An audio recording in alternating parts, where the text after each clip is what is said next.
பாகியலட்சுமி சீரியலில் கோபியை பார்க்கறதுக்கு ரொம்பவே கஷ்டமாக இருக்குது அப்படின்னு தான் சொல்லணும். இப்போ கோபி வந்து எல்லாரும் கிளம்புங்க தயவுசெய்து, நான் இங்கே இருக்கேன், எல்லாருமே போகலாம் அப்படின்னு சொல்லும்போது, நீங்களும் வாங்கப்பா எல்லாரும் சேர்ந்து போயிடலாம் அப்படின்னு சொல்ல, இப்போ நான் வந்து கிளம்பி வந்தேன்னா பிரச்சனை பெருசாகிடும், போலீஸ் தேடி வந்தால் பதில் சொல்கிறதுக்காவது ஆள் வேணும், பெரிய சந்தேகம் வந்துடும், நீங்கள் கிளம்புங்க அப்படின்னோன்னா, டேடி ப்ளீஸ் டேடி அப்படின்னு நீயா சொல்கிறாங்க. இனியாம்மா நான் பார்த்துக்கிறேன், நீ கிளம்பு அப்படின்னு சொல்கிறாங்க.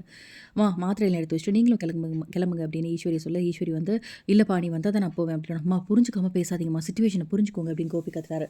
அதெல்லாம் முடியாது, போனால் எல்லாரும் போகலாம் அப்படின்னு, நீ இங்கே தான் இருப்பேன் அப்படின்னு அடம் பிடிச்சின்னா நானும் இங்கே தான் இருப்பேன் அப்படின்னு ஈஸ்வரி வந்து அடம் பிடிக்குது. ஸோ எல்லாருமே கிளம்பியாச்சு, ஈஸ்வரி அண்ட் கோபி தவிர மற்ற எல்லாருமே கிளம்பி போயிட்டாங்க. போகும்போது அழுதுட்டு எல்லாருமே போகிறாங்க. ஸோ இன்னொரு பக்கம் வந்து போலீஸ் வீட்டுக்கு வராங்க. வந்ததுக்கப்புறமா இன்னும் நம்ம பாக்யாவும் இனியாவும் எங்கே அப்படிங்கிற மாதிரி போலீஸ் கேட்க, ஏன் சார் அவங்க எங்கே போயிருக்காங்கன்னு எனக்கு தெரியாது அப்படின்னு. என்ன பொய் சொல்கிறீங்களா அப்படின்னு. எதுக்கு சார் நீங்கள் கேட்குறீங்க அப்படின்னு கோபி கேட்க, ஏன் உங்களுக்கு எதுவுமே தெரியாதா, சுதாகரோட பையன் அதாவது உங்களோட மருமகன் வந்து இறந்து போயிட்ட விஷயம் கூட உங்களுக்கு தெரியாது அப்படின்னா, நியூஸ் பார்த்து தெரிஞ்சுக்கிட்டேன் அப்படின்னா, அந்த கொலைக்கும் உங்கள் பொண்ணுக்கும் சம்மந்தம் இருக்குது சார், எங்களுக்கு நல்லாவே தெரியும், ஒழுங்காக கூப்பிடுங்க அப்படின்னா, சார் தெரியாது சார் அப்படின்னா, என்னோட பேத்தி எந்த தப்புமே பண்ணலை, அவளை விட்டுருங்க, என் பையனுக்கும் எதுவும் தெரியாது அப்படின்னு ஈஸ்வரி வந்து பேசுது. ஸோ வந்து எல்லாத்துக்கும் காரணம் இந்த ஈஸ்வரி தான்.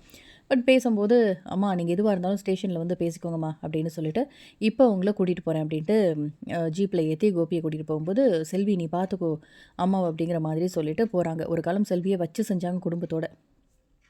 ஸோ இப்போ செல்வியும் ஆகாஷும் தான் வந்து நம்ம ஈஸ்வரியை பார்த்துக்கிறாங்க. நம்ம ஸ்டேஷனுக்கு கூட்டிகிட்டு போயிட்டு அங்கே அடித்து கேட்குறாங்க, இங்கே பார் நல்லா தெரிஞ்சுக்கோ, நான் உனக்கு வந்து கொஞ்சம் நேரம் டைம் தரேன், அதுக்குள்ளே இனியாவும் உன் பொண்டாட்டி பாக்யாவும் எங்கே இருக்கா அப்படிங்கிற விஷயம் வந்து சொல்லிடுறேன், அப்படி இல்லை அப்படின்னா அவ்வளோதான் சொல்லிட்டேன், உன்னை என்ன பண்ணுவேன்னு தெரியாது, அடித்து உண்மை எப்படி வரவழைக்கணும்னு எங்களுக்கு தெரியும் அப்படிங்கிற மாதிரி போலீஸ் வந்து கோபியை மிரட்டிட்டு இருக்காங்க. கோபி பயந்து போகிறாரு. இந்த பக்கம் வந்து செல்விக்கிட்ட புலம்புது ஈஸ்வரி. அப்போவே அவர் போகும்போது சொல்லிட்டு போனார், இந்த குடும்பத்தை நீ தான் பார்த்துக்கணும் அப்படின்ட்டு. நான் தான் இந்த கல்யாணம் நடக்கணும் ஒத்த கால நின்னேன். சுதாகர் எந்த நேரத்தில் வந்து நுழைஞ்சானோ பாம்பு மாதிரி எல்லாமே கெட்டு போச்சு, நான் தான் என்னோட வாழ்க்கையை கெடுத்துட்டேன் அப்படின்னு சொல்லி இப்போயாவது உண்மையை ஒத்துக்குச்சு ஈஸ்வரி. ஸோ அழுகும்போது, அம்மா பயப்படாதீங்கம்மா அப்படின்னா, கோபி என்ன அடிக்கிறாங்களோ தெரியலையே அப்படின்னு சொல்லும்போது, ஒன்றும் ஆகாது ஐயாக்கு அப்படின்னு சொல்லிட்டு செல்வி வந்து ஆறுதலாக பேசிகிட்டு இருக்காங்க.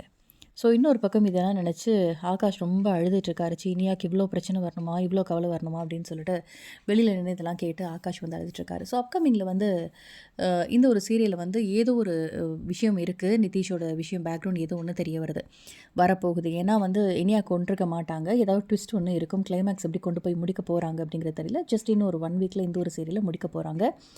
அது வந்து அஃபிஷியலாகவே அனௌன்ஸ்மெண்ட்டுமே வந்தாச்சு. ஸோ பாகியலட்சுமி சீரியல் 2 வரப்போகுது அப்படிங்கிற மாதிரியும் சில தகவல்கள் வந்துட்டுருக்கு.